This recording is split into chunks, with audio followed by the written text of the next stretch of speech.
sumasakit sa akin. Ito siya, sumasakit. Yung pag ginagawa ko, parang mahirap siya. Parang may feel. Parang may pumipigil. Oo.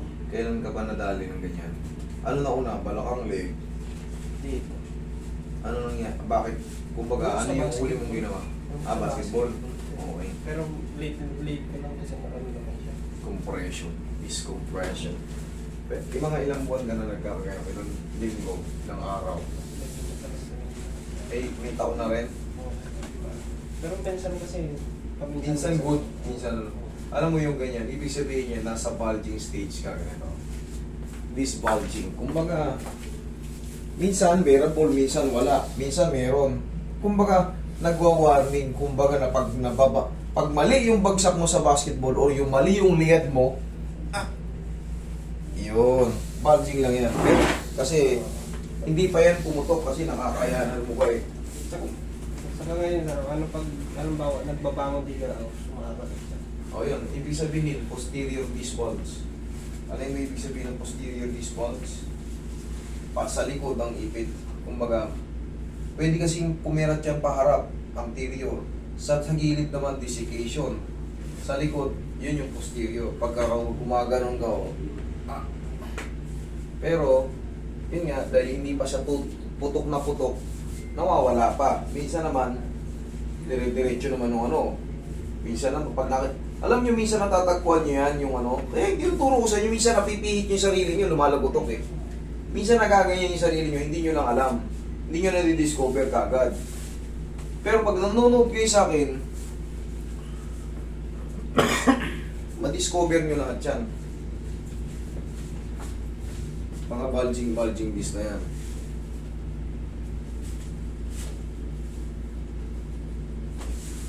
Ni-explain din yan, kaso yung iba puti, nag-i-explain. Yung iba, Indian. Tayo. Maraming ano sa YouTube. Relax lang.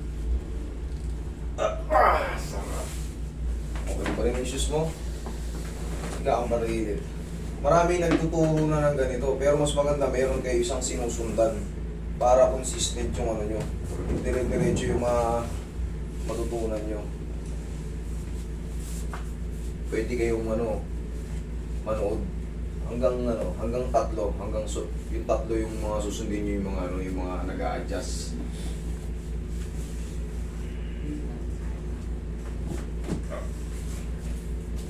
Ganun ginagawa ko eh. Bilang side. Pag hindi ko alam,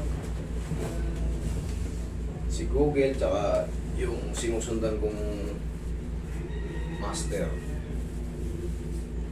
Tapos, sinusundan kong master pag mayroong mga special case sa mga puti, nanonood din ako sa mga puti. Dapat. Si Goldsteed yan, pinanonood ko yan si Goldsteed. Goldsteed.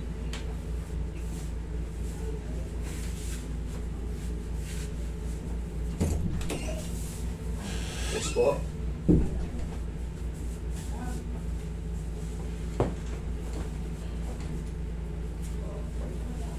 Relax lang, laglag mo mga tao.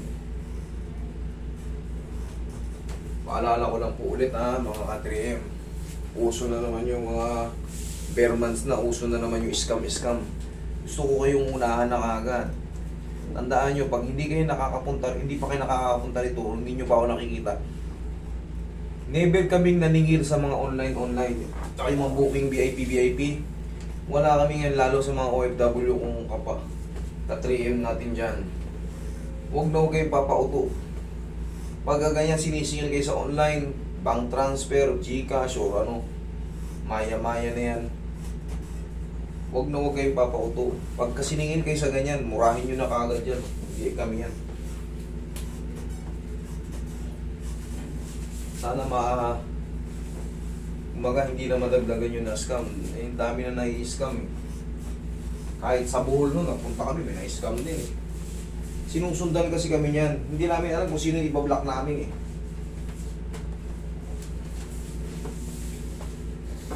Pero yung isang pasyente ko na pinagaling ko, na pinatuloy ko pa rito, pinainom ko pa rito, nagtugma yung Gmail niya dun sa scammer. Paiyak-iyak ka pang kamote ka.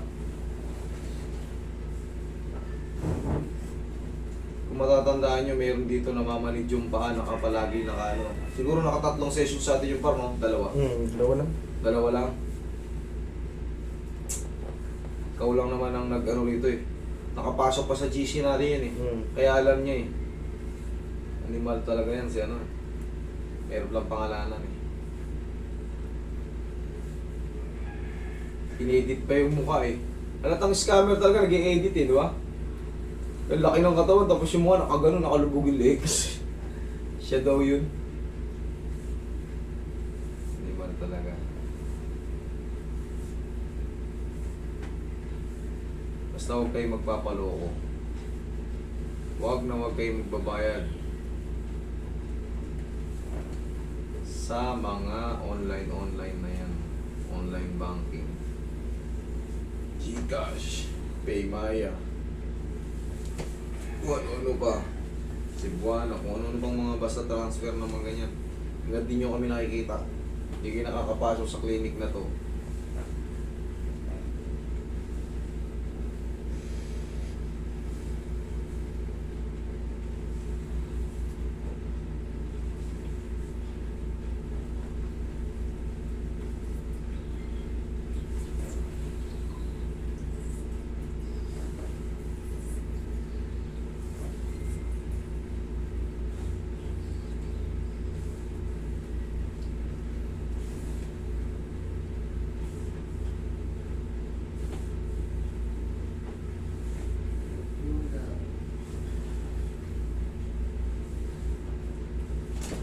Kaya kayo.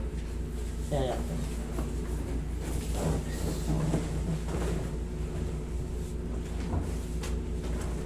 Taas mo konti yung dalawang sa.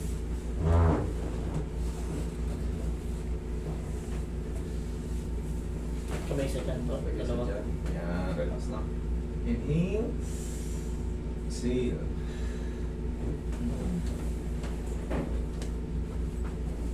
Diyan ka lang muna.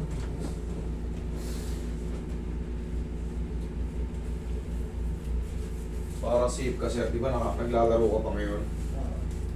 Haplusan mo muna ng mga ligaments yung likod mo bago ako maglaro. Tsaka pati yung tuhod mo para mas masarap maglaro pag na-massage siya. Tapos konting yung basic stretching lang. 1, 2, 3. 1, 2, 3. Ganun lang ang mga pinaka-basic. Huwag na yung mga pag-ganon yung mga... Huwag na yung mga ganyan. Kuha rin sa ganyan yan. Para yung ganito mo, yung sa back mo, double stretch yan. Tapos, yan lang. Huwag na yung mga sobra-sobrang mga stretch. Hindi maganda yung minsan. Napipilay na yung ibang player. Ang dami nang pumunta rito, nag-stretching lang, hindi na makalaro. Sumubra yung stretch sa singit. Upo.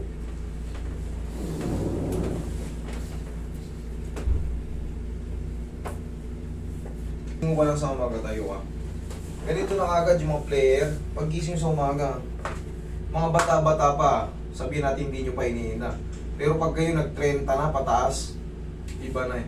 Yan, sige nga. 1, okay, kabila. Yan lang, pag-gising mo sa umaga. Tapos, hindi ka aabot sa mga severe movement. Okay? O, shoulder mo. Okay naman. Ayos. Okay. Yan lang, idol. Basta pag-gising mo sa umaga, ang dami ang stretch na yan. Ha? Thank you. Pero okay.